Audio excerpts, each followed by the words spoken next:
We still got one big question left unanswered from the 2022 NFL Draft. We'll talk about that. Plus, we'll look ahead to the 2023 NFL Draft and talk about which Sooner gets drafted first. And it's Bedlam Softball Week, and we've got Macey Turley joining the show to break it all down for us on today's episode of Locked On Sooners. You are Locked On Sooners, your daily podcast on the Oklahoma Sooners, part of the Locked On Podcast Network, your team every day.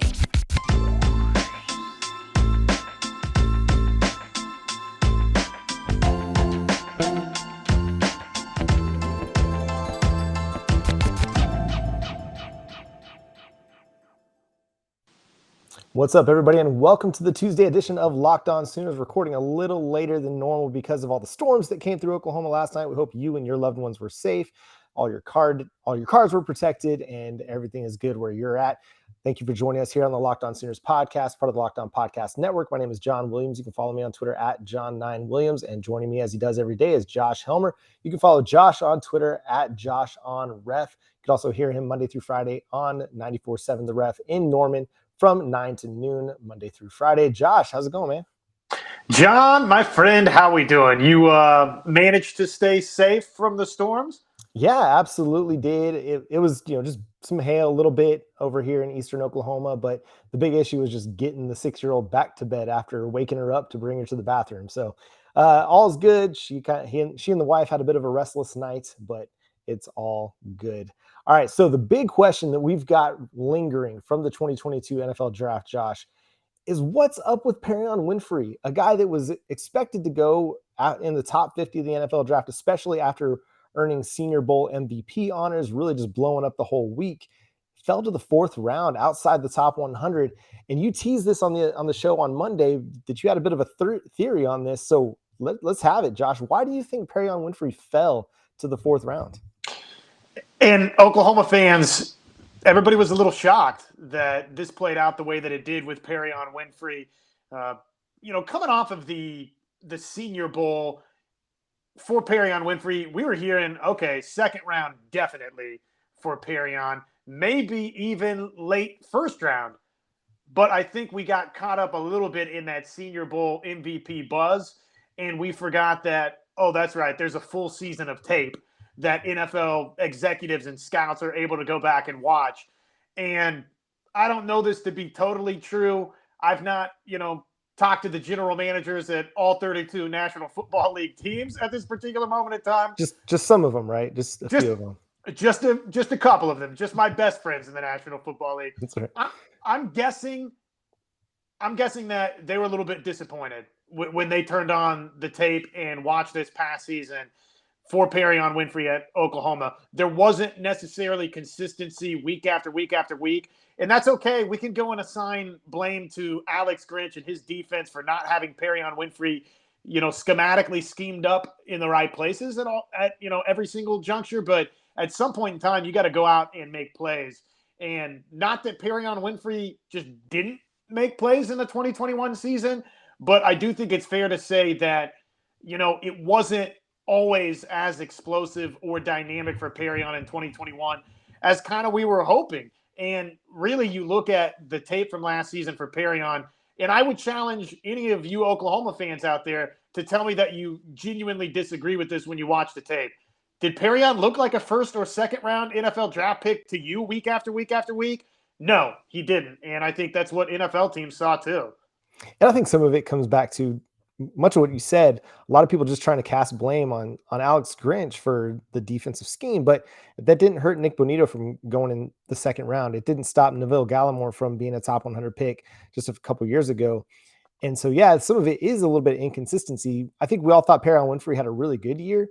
I don't think people thought it was going to be, or I don't think we thought it was as good as we expected it to be, if that makes sense. Like, I think going into the last season, we had higher expectations given who he was going to be playing with along the defensive line, with Isaiah Thomas, with Nick Bonito, Jalen Redmond coming back.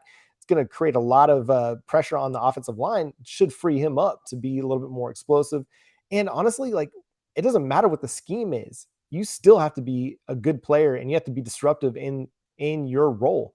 And NFL teams, they can see a player that is playing really, really well, even if they're playing outside of their position, and they can see traits, whether they're playing out of position or not. And as much as we love Perrion Winfrey, we love the energy, we love the tenacity that he brings to the game. Yeah, we're left a little bit, with something to be desired from his play last season. And I don't know if it's all on Perrion Winfrey. It's not all on Alex Grinch either. It was just not as good as we had hoped, not as good as what NFL teams would have hoped. Do you wonder if some of the fall might have been related to just how free he was with the media in kind of talking about Lincoln Riley, talking about Alex Grinch? The NFL community is a really tight knit group. The coaches, they don't like their players talking out of turn. And he was very free with the Oklahoma media in the build up to the draft, the pro day, before the Alamo Bowl. He was willing to let some things go on social media as well. And maybe coaches and front office people were like, this guy might be a bit of a wild card. Is that fair to kind of not necessarily assume that NFL GMs thought that, but could that potentially be something that they considered when they were looking at Perrion Winfrey? I don't think it's the wildest thought. It's what we say about job interviews, right? If you're interviewing for XYZ job and you're pretty close to XYZ candidate, okay, well, the differences are going to be very, very minuscule between the two candidates. And if one guy's a little less outspoken than the other in the National Football League, yeah, that could be a determining factor. Sure, it can. We've seen over the years with Colin Kaepernick that because of the causes that he was going to be very outspoken and supportive of, yeah, that basically got him blackballed from the National Football League. So do I think that was the driving force behind why Perrion Winfrey wound up ending up as a fourth-round NFL draft pick? No, I still lean a little bit more that it was the tape that teams put on and saw, and they said, wait a second, so you can flip this thing on for 1 week at the Senior Bowl, but you couldn't do that throughout the entirety of last season at Oklahoma? I think that's where the hang-up was for most NFL teams and why the slip happened, but I'm not telling you you're crazy either, that was on some level involved. Yeah, and we'll see NFL teams kind of overlook a lot of different situations to take a player higher. And so, yes, they definitely lean on the tape. I do think that just personality, some coaching staffs, some front office people might just like, hey, that's not really a personality we're ready to bring into the locker room. And that's not to say he's got a bad personality. He's just an outspoken person. That's just who he is. And that's not bad. That's not wrong. We love Perrion for it, actually. And it just sometimes doesn't vibe with some of the tight circles that the NFL community likes to keep in their locker rooms, in their front offices, things like that. They don't like players talking out of turn. It leads to like a player like Amari Cooper, who questioned the play calling last year, questioned his role in the Dallas Cowboys offense, getting traded to Cleveland. And so, just being outspoken. Terrell Owens, like, he was a great player, was on so many teams just because he shared his views. He shared his opinion on things, whether it was right or wrong. Sometimes, a lot of times it was right, but coaches don't like that. And so and again, this is not to say that Perrion Winfrey was knocked because of that, but it wouldn't surprise me if it just kind of broke the tie a little bit for some players. Like you mentioned, you hear all the time when people are giving interview advice, never talk bad about your previous job, because it just makes you look bad in front of your future employer. And it's something I'm always hesitant to do, even if I've got any kind of criticism or critique against the way, my previous job ran things. I always try to, veil it in a way that's like, hey, this is just what I thought we might have done better, not in a criticism, because there's always things you can take away positive and negative from a previous job. But yeah, I think it's going to be fascinating to see how Perrion transitions to the NFL. I think he's got the traits to be a very disruptive player for Cleveland's defensive line, but as a fourth round pick, where will he slot into that rotation? It's going to be interesting to see. Excuse me. Any other thoughts you want to add on this, Josh?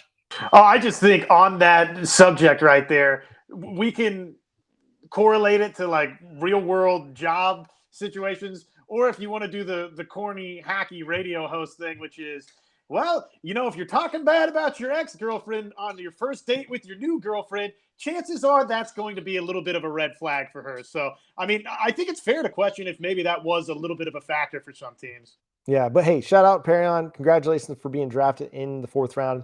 Not everybody gets drafted, as we saw with the Texas Longhorns. So just got to get that shot in there every single time.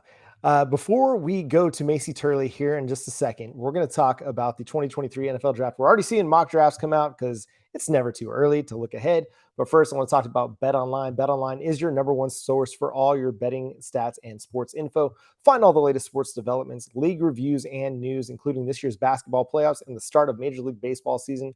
BetOnline is your continued source for all your sports wagering information, from live betting to playoffs, esports, and more. Head to the website today or use your mobile device to learn more about the trends and action. BetOnline is where the game starts. Okay, Josh, turning the page, looking ahead to 2023. Which Oklahoma Sooner gets drafted first next year? I think it's Marvin Mims, and I think he's got a chance to be a first round NFL draft selection for Oklahoma. I'd be surprised if he falls anywhere, lower than the second round. I think he's going to be pretty safely in those first couple of rounds for Oklahoma as a draft pick. Beyond that, I'm trying to rack my brain here a little bit. Who else would even really be in legitimate consideration to be a high pick? Jalen Redmond, maybe? Yeah, I think Jalen Redmond's somebody that could end up being drafted high if he has a productive season this year. But as we saw this past year, we thought Perrion had a pretty good season, but fell. I think, if Marcus Stripling maybe has the year that a lot of us think he could have, he could end up being somebody that's taken in the top 60 like Nick Bonito was. But he's not going to have the multiple years of production like Nick Bonito had. I don't know if Dylan Gabriel is going to get drafted or if he'll even declare for the draft after 1 year, but his height might knock him a little bit. When we saw all the quarterbacks fall this past weekend in the 2022 NFL draft. So I do think it's Marvin Mims that has the best shot at going high. It's really hard to pinpoint another player. Maybe a Woody Washington, if he can prove that he's healthy for the entire season and has the season that we think he might be able to have as kind of that lockdown corner, then potentially I think Woody Washington could be that guy. Somebody that I think is a sneaky candidate is Key Lawrence. Yeah. If he has a great 2022 and he winds up being the clear best player in Oklahoma's defensive backfield and doesn't give up a bunch of plays because he's got some size to him, if he's electric this next year, has a ton of pass breakups, multiple interceptions, he's somebody, because of his ability to both play the run and the pass and the height and the size that he has attached to him, I could see him maybe really, rocketing up some draft boards. I'm curious, the way this last 2022 NFL draft played out for us, probably we didn't, but for guys that are like Dylan Gabriel, where you mentioned it, he's not got the prototypical size. He's, not what teams are typically looking for in that regard in the National Football League. So did we see a changing of the guard with how quarterbacks are going to get drafted in the NFL draft moving forward? Maybe that's a gross overreaction from this 2022 NFL draft, but man, unless it's a surefire, can't miss type quarterback prospect that is, checking all of those boxes as a prototypical type quarterback, man, this might have been the first NFL draft that we're going to, point back to as, okay, well, guys aren't just going to come off the board in the first round like they used to in the past. Yeah, I think teams are going to be a little bit more selective about quarterback play because I thought we had several really good ones and they all fell. It was crazy to watch. But we've got Bedlam coming up and we've got a great guest joining the show to break down Bedlam, get us ready for this Big 12 championship series. It's really going to clinch everything. Joining us now is Macey Turley, 2000 national champion. She was with us a few weeks ago, or maybe even a month ago now, just talking Oklahoma softball. Macey, how you doing? Welcome to the show. Hey, I'm great. I'm just plugging along and enjoying some OU softball, enjoying the draft, and can't wait for this weekend. How are you guys? We're doing great. I don't know if you caught any of that conversation, but first we talked about Perrion Winfrey. Were you kind of surprised to see him fall as far as he did in the draft?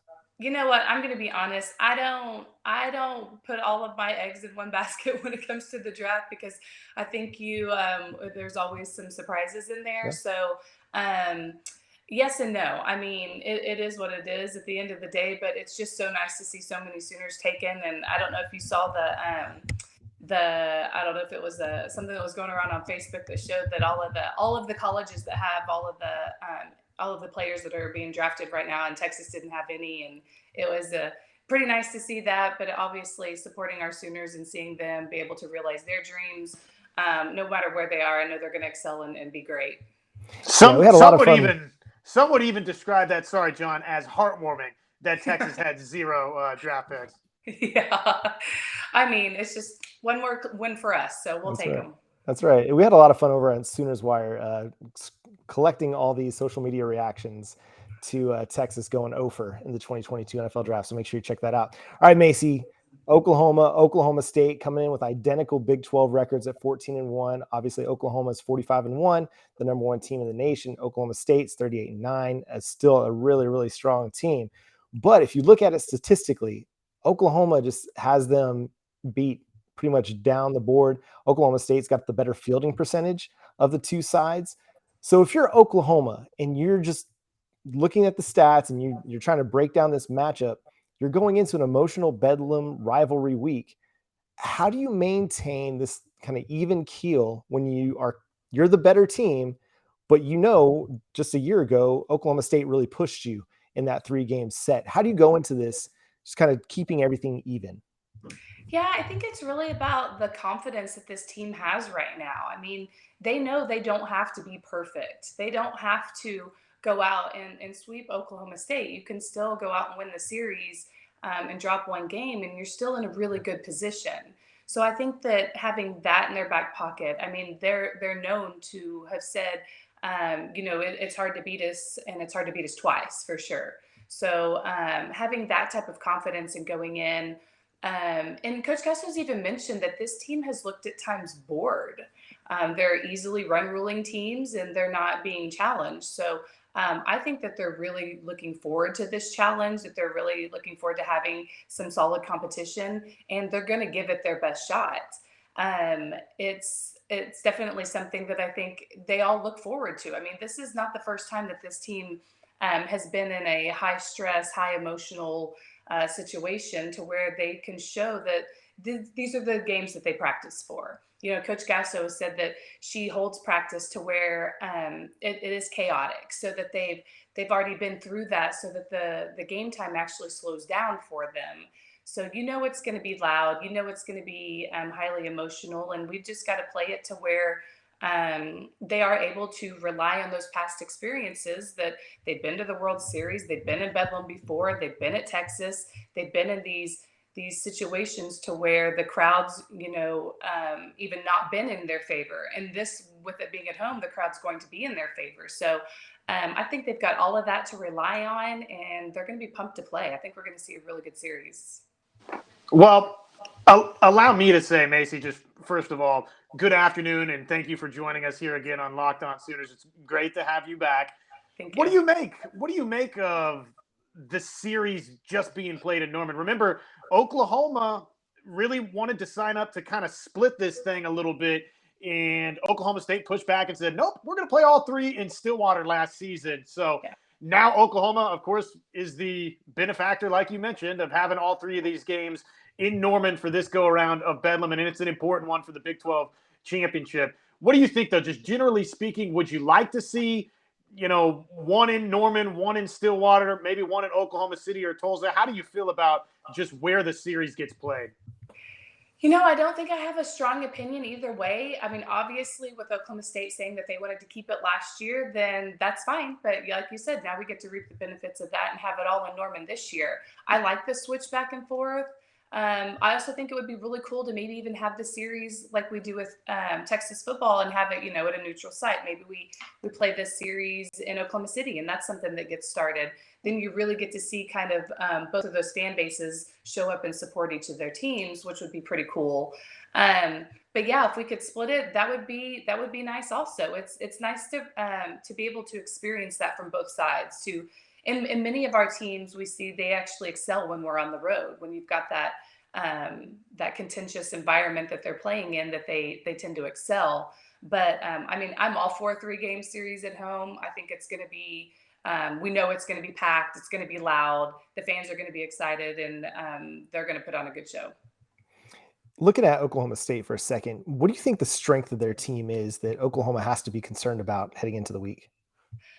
Well, Coach Geiske even said that this team, I mean, because of COVID, a lot of their players are getting, extra years. So this team's been together for a while. He said it's one of their strongest rosters that they've ever had. And his concern at the beginning of the year was you can have a strong roster, but you've got to make it into a strong team. And I think that they've been able to do that. We have seen them suffer some losses, but overall, they are a very good team. I mean, we see that with how they're ranked right now. So it's a strong team. They've got a strong pitching team that they've got going for them right now. They've been very successful on the mound. They're able to generate runs, and they've got good run support for their pitchers. So I think just that team that's been together for a while will be the part that we've really got to pay attention to. That this isn't new for them either. No big deal. 2000 national champion Macey Turley in the house with us here on Locked On Sooners.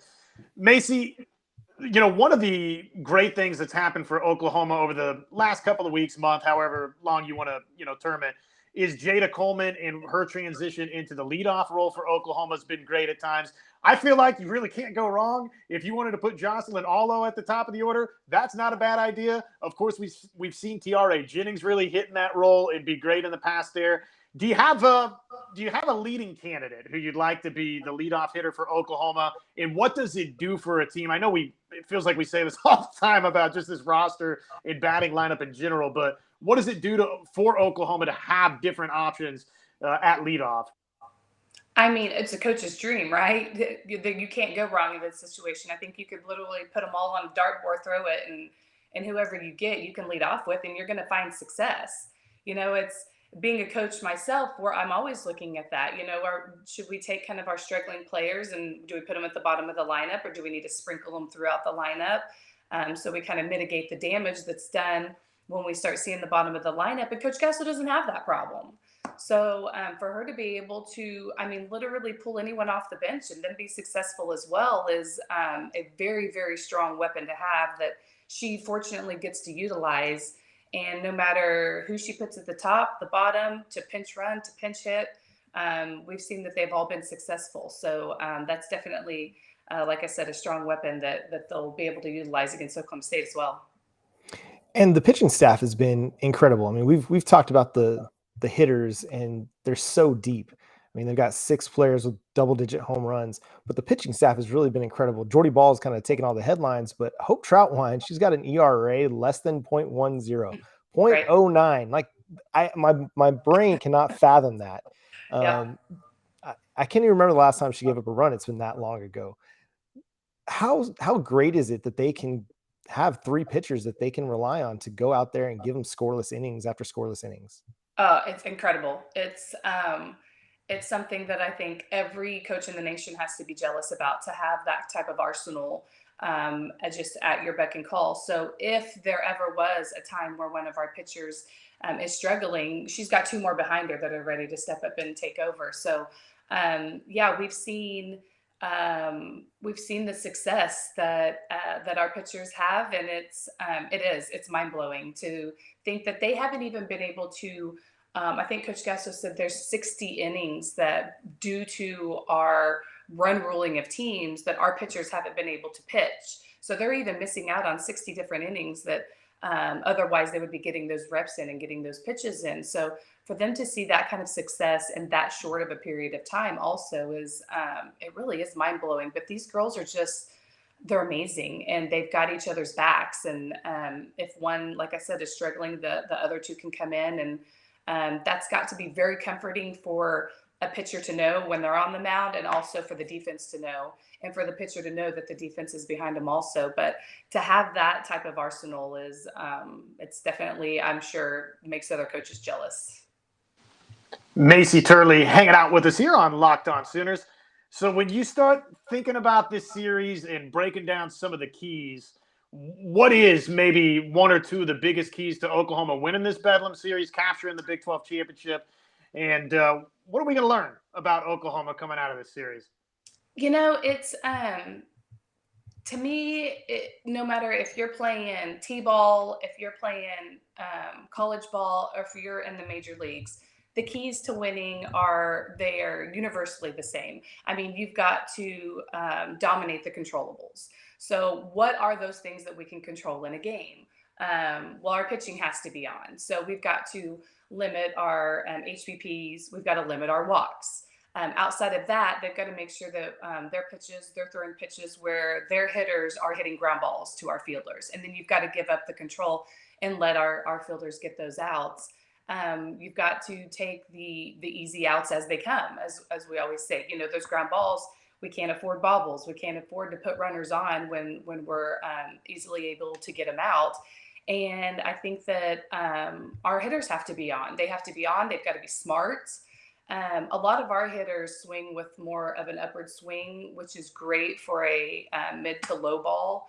But we get into trouble once we start seeing high balls. We saw it with Texas. We saw it with Iowa State. They start making bad choices at the plate. Next thing you know, they're swinging at higher balls and they're popping them all up. So we had a lot of fly balls. We had a lot of fly ball outs in those two games. So our hitters have to be smart when they're at the plate. They've got to be aggressive, but they have to be patient and look for those missed pitches when they are in the zone and be able to drive them hard. I think we can't rely totally on our long ball. We may have to bring in, more short game. We may have to be smarter, base running. And we've seen a lot of that, but to really put all of those pieces in together so that we're kind of well-rounded hitters and we're able to manufacture runs when we need them. I think all of those are just the keys to the game on keeping it simple and really controlling those controllables. And anytime you play in a series like this, whether it's the Texas rivalry, the Bedlam series, you're in the national championship tournament, the College World Series, there's always somebody under the radar that rises to the occasion and kind of lifts everything. You know the stars, but who's the player that's kind of flying under the radar right now that's going to give Oklahoma a lift in Bedlam? That's my first thought when you ask this is like, it's the bench. It's not one player in my mind.